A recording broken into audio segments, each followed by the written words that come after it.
welcome. Today, we're going to dive into one of the most foundational and, honestly, one of the most misunderstood teachings in all of Buddhist philosophy, the First Noble Truth. It's really the starting point for everything else, so let's get right into it. So you've probably heard this one before, right? It's a line that gets thrown around a lot. And let's be real, it sounds incredibly bleak. It just paints this picture of a really pessimistic philosophy, a worldview that doesn't seem to offer much hope at all. But is that really the message? A flat-out declaration that our existence is just fundamentally miserable? Well, the short answer is a big no. And when we start to explore what the real teaching is, we find something way more pragmatic, more compassionate, and believe it or not, a lot more hopeful. To really get the First Noble Truth, it helps to kind of shift our perspective. Let's stop thinking of it as some heavy philosophical judgment on life and start seeing it more like a doctor's diagnosis. You see, it's not a sentence, it's the absolutely essential first step toward healing.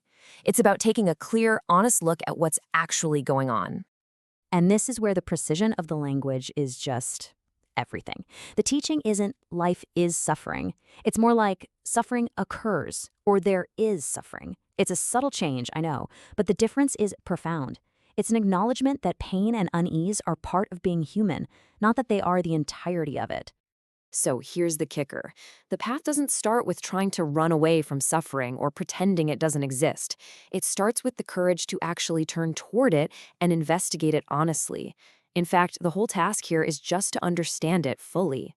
This recognition is seen as something almost sacred, something worthy of our full, respectful attention. Now, to go a little deeper, we have to look at the original word the Buddha used because our English word suffering just doesn't capture the whole picture. That word is dukkha. Dukkha literally means painful, but it's a really broad term. It can mean that sharp, acute pain of getting sick or losing someone you love, but it also points to something much more subtle. You know that background feeling of unease? That sense that things are just not quite right, that they're fundamentally unsatisfying? That's dukkha too. And here's a really great metaphor for it. Picture a chariot wheel that's not set correctly on its axle. Imagine that ride. It would be bumpy, jarring, constantly off kilter. Well, that feeling of things being just slightly misaligned, creating all this friction and discomfort, that is the feeling of dukkha. And the Buddha didn't mince words about what he meant. He pointed to things like birth, old age, sickness, and death, and said, yup, these are dukkha. They are painful. You have to remember, back in the ancient world without modern medicine, the reality of physical pain was just undeniably front and center. But he also included those deep emotional states, like grief, despair, and anguish.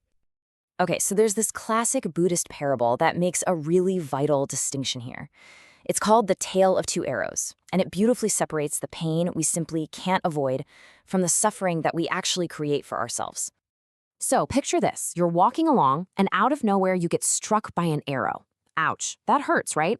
That's the first arrow. That's the inevitable pain of life. Getting sick, experiencing loss, even just stubbing your toe. It happens. But then, imagine you start freaking out about it. Why me? This is terrible. What if it gets infected? That whole spiral? That's like being struck by a second arrow, one that you basically shot into yourself. And this right here is the liberating insight. We can't always control that first arrow. Life is gonna life. But that second arrow, the one made of our reactivity, our anger, our self-pity, that one is optional. The whole practice is about learning how not to inflict that second wound on ourselves. Okay, so if that second arrow is optional, what's launching it? What causes all this extra self-inflicted suffering? Well, the teachings point to a very specific mental habit, a tendency that the tradition calls clinging. Let's use another powerful metaphor. Think of that inevitable pain, the first arrow, as a fire. It can definitely burn you, for sure. But what makes it truly blaze out of control and consume you is the fuel you keep throwing on it. And that fuel is clinging, or upadana in the original Pali. In short, the real fire, the one causing the deepest suffering, is in the clinging itself. So what does this clinging actually look like in our day-to-day lives? Well, it's probably going to sound pretty familiar. We grasp for pleasant feelings and desperately push away the unpleasant ones. We cling tightly to our views, our opinions, our identities. And maybe deepest of all, we grasp onto this fixed idea of me, this solid self that we're constantly trying to protect and defend. So this is the crucial takeaway. The suffering that the Buddhist path is actually designed to end is this secondary clinging-derived suffering. It's the suffering that's born from our reactions, from the fuel we add to the fire. And the good news? Because we're the ones adding it, we also have the power to stop. All right, so we've gotten the diagnosis, and we've identified the irritant. What's the prescription then? How do we actually start to work with all this and find some real ease? Now, this is where things get a little counterintuitive. Our natural instinct is to run away from discomfort, but the practice teaches us to actually turn toward it. But, and this is key, to do it from a foundation of calm. It reminds me of how a student once noticed that a revered teacher, while talking about the most difficult forms of suffering, seemed profoundly happy. That joy is the very thing that makes it possible to be present for what's difficult. I just love this line from the source material. It captures the whole practice so beautifully. The goal isn't to get rid of the unease, but to change our relationship to it. We learn to hold it in this bigger container of awareness, to be at ease with the feeling of unease, so it stops being this huge central problem and just becomes one part of a much larger landscape. And this brings us to one last crucial metaphor, the river. All of our experiences, our thoughts, our feelings, our bodies, everything are like a river, constantly flowing and changing. The very nature of dukkha, of that unsatisfactoriness, comes from us trying to stand in the middle of that river and grab a fistful of water, expecting it to stay put. It's just not going to happen. This right here is the core insight. The painfulness isn't in the change itself, it's in our resistance to the change. We try to hold on to things that are by their very nature impermanent. And that struggle, that constant effort to hold on to a flowing river, is the very definition of dukkha.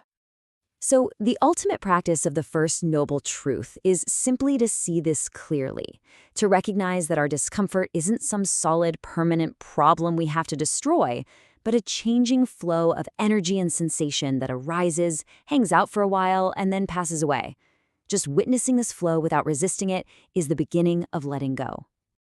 And that's really the perspective shift this first truth invites us to play with. It asks us to consider a new possibility. What if freedom isn't found by going to war with our pain, but by learning to watch it flow by with wisdom and with ease? What might change if we started to approach our own inner world with that kind of spacious attention?